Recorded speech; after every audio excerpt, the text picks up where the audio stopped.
All right, ladies and gentlemen. So let's see if we can get this thing to work.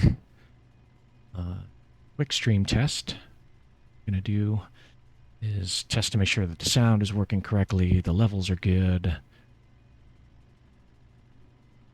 And what I'll do is I'll record this, play it back, see what kind of adjustments I need to make, then delete. Hopefully it'll make this a much better experience. And bear with me as I kind of learn systems.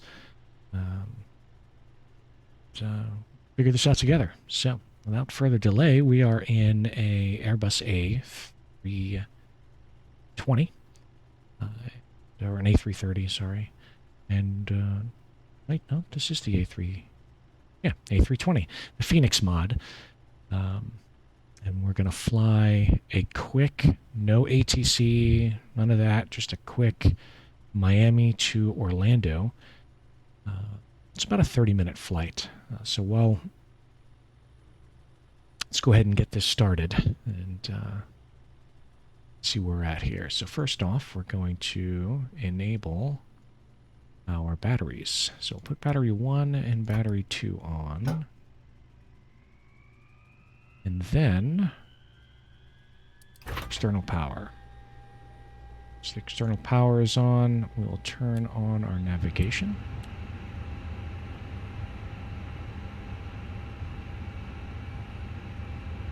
Crew air supply can go on.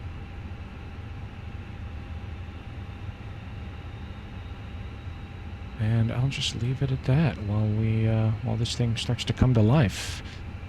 I can enable EFB. And we will start loading some passengers. Already done the sim brief from Miami to Orlando. It was a quick little flight. We'll go here to mass and balance, and I'm going to cheat a little. I'm going to load the aircraft instantly. And it'll give us the data we need to fill out our flight computer. So first off, while the alignment is aligning 7 minutes or so, I will go ahead and put the data into the FCU. So that is, we're going to go into, let's go back here. Go to the ATSU page, AOC menu, and the init data for the flight. We'll request it from SimBrief. It'll pull it in. Flight number, departure, destination, alternate airport. And then we'll move into the init page where we'll do the same thing here. Unfortunately, this doesn't input all of the information in. You got to kind of manually enter some things like the flight number. So I'm in a Delta Airlines livery, so I'm going to put DAL. And the flight number is 557. So I'm just going to type that in and insert. The cost index for this flight, according to SimBrief, is 8. So it's a cost index of 8. And our cruise altitude's pretty low because it's a quick hop. It's at flight level 280. And all you got to do is put in the... All you have to do is put in the flight level and insert it, and it will pull the temperatures. Next page, the init B page, we're going to put our gross vehicle fuel weight, and block fuel, which we get from the mass and balance page. So the ZFW is 128.8. So 128.8. Go over here, 128.8. And then we're going to do a little slash, right? Because there's a slash there. And we're going to go to the next percentage, which is 30.2. Now, don't ask me how. I have no idea why it comes to that, what these numbers represent. The block fuel is 10,700 pounds, so we'll go 10.7. 10.7. And then I'll run through some calculations on the route and how much fuel for taxi and so on and so forth. So while that does that, I'll go to the flight plan. And since I'm not using any ATC, I'm just going to go ahead and pre-program my departure and arrival right here on the ground. So first, click on the flight plan page and click on Miami and a departure. And it's got us flying out of runway 09. So we'll type in 09, and our departure is the Flamingo 1 departure. So this one right here, which I think is new. And we have a WAPM transition. So we'll click WAPM and insert. It'll program all this stuff in there, and then we'll move into our destination. We are flying into Orlando International. We're going to click the arrival, and it's got us templated for 17 left. So we're going to put in here 17 left. And our arrival is the rides to arrival. So we're going to scroll up, which is really scrolling down. Think of it like a phone. When you're trying to get lower on the page, you scroll your finger up. So you press the up button until we find rides to, and it's alphabetical. And then the transition, if they have WAPM here, we'll use WAPM, which they do not. So I'm just going to leave that blank. We'll insert that. And so real quick, take a look to see if there's anything. We've got a discontinuity between waypoint WAPM and the initial point into the ride's arrival. So that's okay. I'll just hit clear and remove that discontinuity and hit insert. As we scroll further down onto the flight plan, you're going to see another discontinuity right after the manual flight. So what this means is, let me see if I can pull a chart here. I'll go to a Navigraph chart to kind of give you an example. So go to flights, new flight from SimBrief, and it'll pull it up. All right, so flying into Orlando, so we'll open up the charts list here, and this is our star, which is the standard arrival. So we'll click on the rides to arrival. So you'll notice, where's that waypoint? So there's rides. That's the waypoint rides. That's the point at which you're going into the arrival. And then there's WAPM. So this is a non-traditional. Normally you'd go chefs and club, but we're coming in through WAPM. So there's a discontinuity between WAPM and rides. So if I left that discontinuity there, the plane would go into manual mode and just continue flying in a straight line unless you tell it to go direct to rides or you delete the discontinuity. If you delete the discontinuity, it will automatically plot a course of 346 degrees to rides. Now the next discontinuity, which is what you see between Pittman and Cedo, is normal. You'll see a manual here. My alignment just got fixed. So Pittman and Cedo. So you'll notice we're landing south because we're landing in runway 17. So when we land south, this arrival is going to take us past the airport, and the last point on the arrival is Pittman. And you'll see here that I have to be at Pittman at 5,000 feet and a speed of 210 knots. Now, I will continue moving in a straight line if I leave the autopilot at 5,000 feet at 210 knots, unless I manually input something. So the reason why you go manual from Pittman to Cedo is because Cedo is part of the arrival, the approach for the actual runway. So theoretically, an air traffic controller will steer you from Pittman to Cedo. So if I pull the approach for 17 left, you will see Cedo is right there on the approach to 17 left.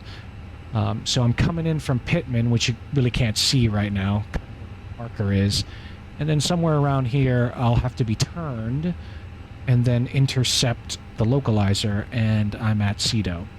Now Cedo, if you look on kind of the vertical navigation, the up and down navigation, you'll see Cedo, I need to be at 2,500 feet, and Pittman is at 5,000 feet. So once I pass Pittman, I've got to give myself some time to descend from 5,000 feet to 2,500. So that's just kind of the discontinuity process there. And totally normal. It says too steep a path because, 5,000 feet to 2,500 is pretty significant. So you're going to have to fly. Once you pass Pittman, decrease your altitude, and when you get to somewhere comfortable, then start turning towards Cedo. So all of that looks good, and my init page should look good. I'm going to pull the wind data now, and this will help me, help the plane kind of autopilot and calculate fuel. Okay, so now that the wind data is in there, go back to the init page, and now you'll see all of the fuel, what it's expecting to burn, and so on and so forth. If I go to my flight plan and I set this to plan, and I scroll through my waypoints, you'll see this kind of follow along, and you'll see where I mean about the discontinuity. So I'm taking off, and I'll eventually go deals to, I think that's Liv, Gaith, Alonzo, Flamingo, which is the end of the departure, then Wappam. And that little down arrow there means that I need to begin my descent. I need to begin my descent right after Wappam into Orlando. So whenever you hear a pilot go, hey, we've begun our initial descent into whatever airport, that's what they're talking about. And that can be, depending upon your altitude, that could be several miles away from the airport. I mean, you're looking at, anywhere between 15 to 30 more minutes of just descending. So we're at Wappam, then rides.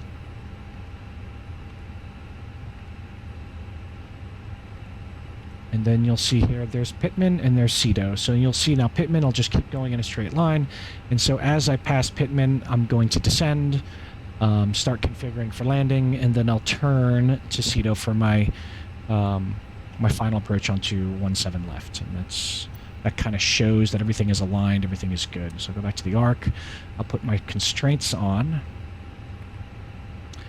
And set my initial altitude, so I'll show the chart list for Miami, so I can just kind of tag these things. So I want my airport info. I'm going to pin that, and we're standard instrument departure. We're on the Flamingo departure, so I'll pin that. Then I will go to Orlando, pull up those charts, and I want my arrival, which is rides. Sometimes I don't know my alphabet. And then our approach onto 17 left, and our taxi information for Orlando, so I know where I'm going when I get on the ground. So now, all I have to do now in Navigraph is just click on the chart that I want. To kind of help follow along. So I like to put the Flamingo one up first, my departure, so it gives me some altitude. So I know I need to be at Alonzo at 5,000 feet, not above, not below. South Florida is pretty busy airspace. You got Miami, Fort Lauderdale, Palm Beach, a bunch of executive airports. I'm just looking at the chart. There's 1, 2, 3, 4, 5 airports, 6, just on this chart alone, within a 10-mile radius of Miami. So, it can get pretty busy pretty quickly. So my initial altitude I'll set to 5,000, and then I'll go back to my airport info. It kind of shows me where I am. So I'll set my initial altitude here for 5,000. so I don't forget to do that. I'll make sure that I am on inches and mercury, and I'll take a look at the weather, going to my flight and the METAR, and you'll see here the altimeter is 3003. You can either manually turn it, or you can press the B key, B as in Bravo, and it will automatically do that for you. I will uncage my standby instrument.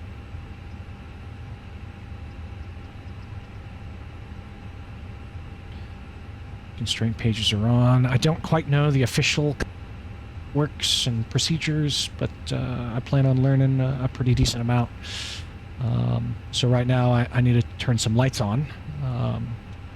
So I'll need my, in order for this to work, I'll need my emergency exits armed, no smoking on, seatbelts need to be on, my nav lights need to be on, and I'm about to turn on the engine, so the beacon light will go on, which is a little red light underneath that lets the ground crew know that the turbines are going to start to spin. So when that happens, I will go ahead and turn on the master for the APU, wait a couple of seconds, and then hit the start button. It's going to take a few more seconds for the APU to spin up, and that blue light will turn to a green available light. While that's happening, I will go to ground services here, and I will just wait, actually, until the APU turns all the way on. The GPU is a generator, which you'll be able to see on the outside right here. If I remove that generator without the APU powering the plane, I will lose power in the aircraft and potentially lose all of the programming that I've done. Get to turn on the TCAS. Just like to clean this up a little bit here.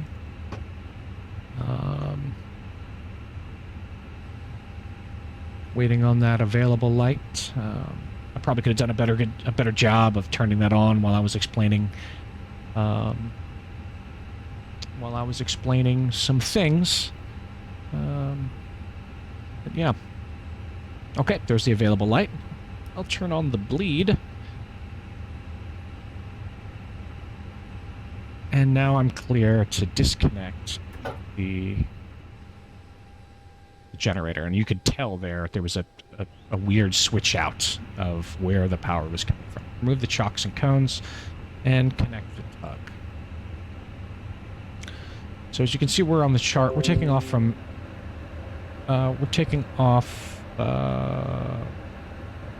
from 8 right. I need to go ahead and delete that.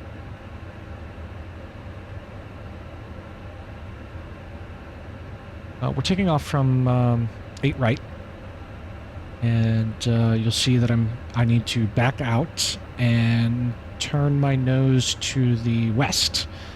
I'm going to go ahead and disconnect the parking brake. The nose wheel steering disconnect is enabled, which means that I can't steer the plane because the tug is hooked up. I will go ahead and turn the engine to crank, and crank engine number 2. While that's happening, I'm going to go ahead and start backing up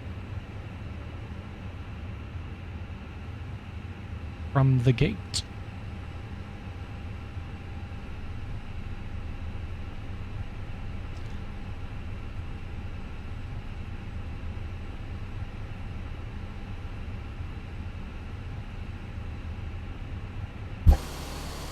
Ah, I hate it when they do this. Alright, time to turn this way. The arrow denotes which way the back of the plane is going to turn. So you press the arrow in the direction you want the back to turn, not where you want the nose to go.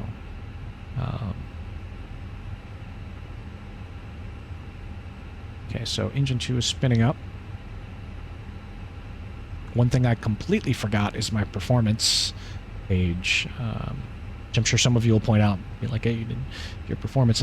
That'll give me my takeoff performances. All right, so we'll go ahead and stop. Re-engage the parking brake, and disconnect the tug.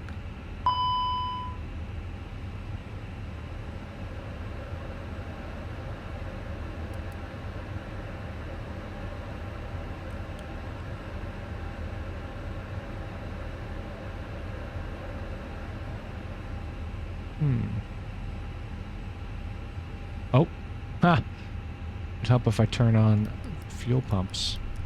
That's why it's telling me gravity fed only.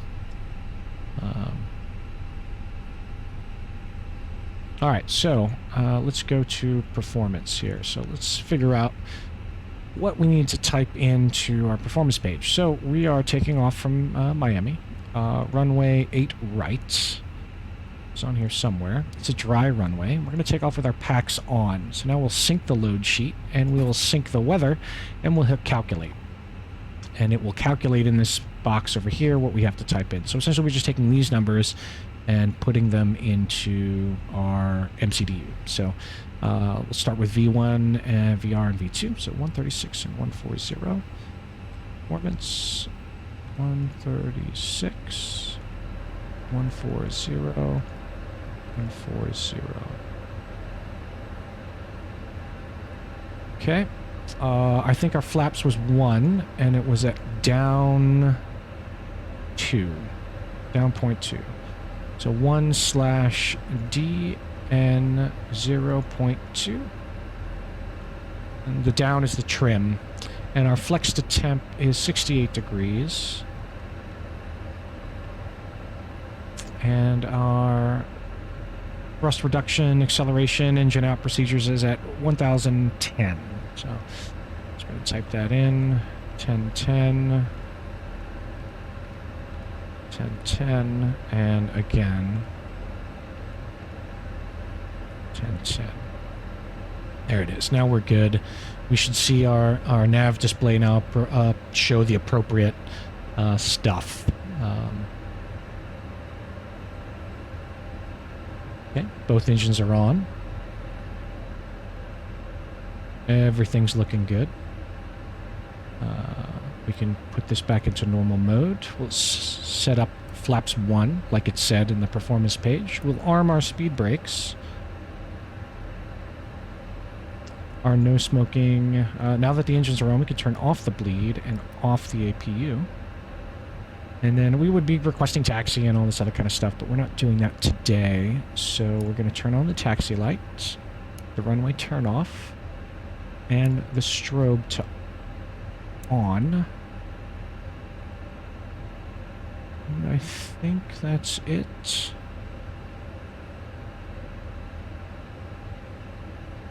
Yes. You can do a flight surface control check if you want to. Oh yes, you have to arm your auto brakes. So you arm on takeoff your auto brakes to max. So in the event, you have to abort your takeoff before V1. I think it's V1. You'll come off the throttle, and the aircraft will automatically apply max braking pressure to help you come off power. It'll apply max braking pressure in order to help you stop on the runway.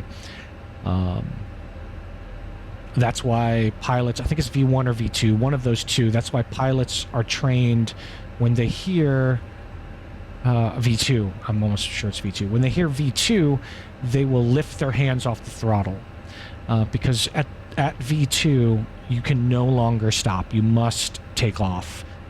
You cannot abort the takeoff. You must go into the air. So, you know, with your auto brakes, if you pull back on the thrust levers, it will initiate the braking procedure automatically. So once you cross the point of no return, you take your hands off the throttle, and that's to prevent any confusion of somebody yanking back on those throttle levers, thrust levers, and initiating an emergency, an abort when you can't abort. So we'll test our takeoff config, and everything should work. We have greens in the ECAM message, and we're gonna go home. We're gonna go ahead and start our taxi.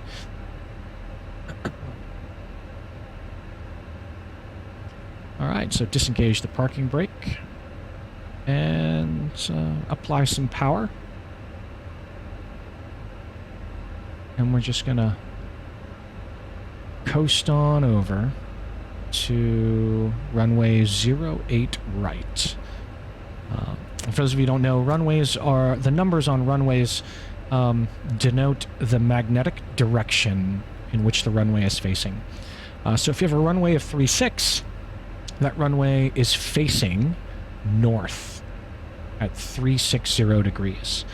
Runway 8 would be facing 080 degrees. Runway 26 would be 260 degrees. So essentially just add a 0 to the runway number, and that will give you kind of the direction at which the runway is running. The L and the R, the left, right, center, that denotes if you have multiple runways in parallel. Let's see if I can do this without sliding off the taxiway as I taxi horribly. So you'll notice here you have two runways running in parallel, and one is left and one is right, and that's approaching from this direction.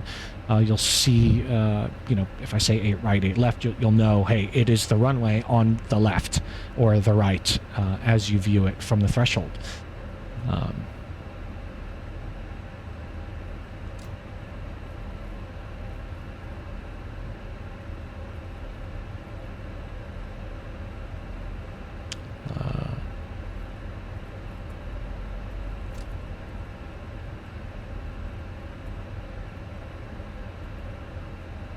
That's why it's so imperative that when you speak to ATCs, you're always repeating back what they tell you to do. So it helps prevent miscommunications where, you might think they said landing, clear to land 8 right, but you're actually clear to land 8 left, because potentially you could have an aircraft taking off on 8 right or the other one, and you're trying to land on the wrong runway and while somebody's trying to take off and you're landing. I mean,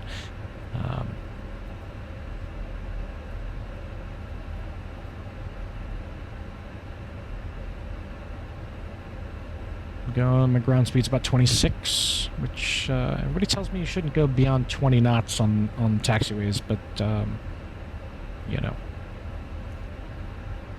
testing purposes. Just testing sounds and levels and just my ability to kind of just stream and keep you guys entertained. I mean, that's really what it's about, isn't it? Watch a content creator and maybe learn something, or share some experiences. So here we go. This is a hold short line for 8 right, and I'm going to blow past the hold short line. And I'm going to turn right here onto 8 right.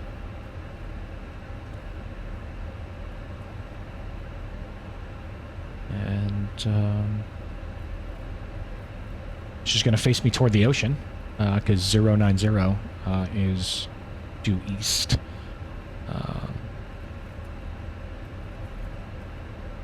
Alright, we'll just line up real pretty here, slow it down a bit, a little off the center line. Okay. So at this point, what I'm going to do is the final checks, inform the passengers, inform the crew. I'll turn on my takeoff lights, and I will nose down on the stick just slightly and increase the throttles to 50% to make sure both engines are coming up equally. Once I see them coming up equally, I'm going to push to flex to temp and release the brakes. You'll notice flex temp, SRS is good. SRS green, flex to temp is good. Try to keep it down in the runway, nav into blue, auto throttle blue. Once I pass 60 or 80 knots, I should have released the pressure off the nose, which I didn't do. And V1 and rotate is very close together. So V1, this is the point of no return, off the throttles, and pull back to rotate. Little positive rates. I'm going to go ahead and toss the gear up.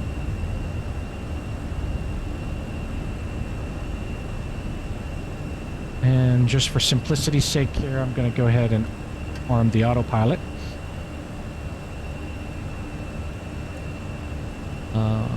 Move the thrust levers to climb. And watch as my velocity, or my speed, as it get past the S, I want to go ahead and retract some flaps. So you'll see I have my speed is increasing, which is a good sign. And once I pass the S, I'll go ahead and lift those flaps up. There we go. Flaps 0. And you'll see it's automatically moving. And I should achieve 5,000 feet right around where this is. And unless the controller tells me, I'll maintain 5,000 feet. Unless the controller tells me, I'll go ahead and maintain 5,000 feet in accordance with the chart. So now, if you pull the charts back up here, I'll go into my departure, and you can see me now approaching sea salt. And then I should be turning left to Deals. There it is, right up the coast there, looking pretty nice. As I approach 5,000 feet, we can hear the engine start to wind down.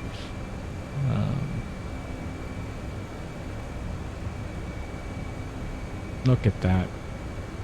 Miami. It's beautiful.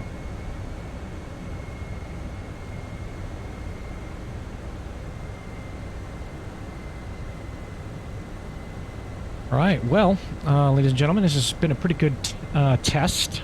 So thank you. If you guys happen to see this video and I don't take it down, thank you for your support, and please follow. And this is Line 6 Gaming. See ya.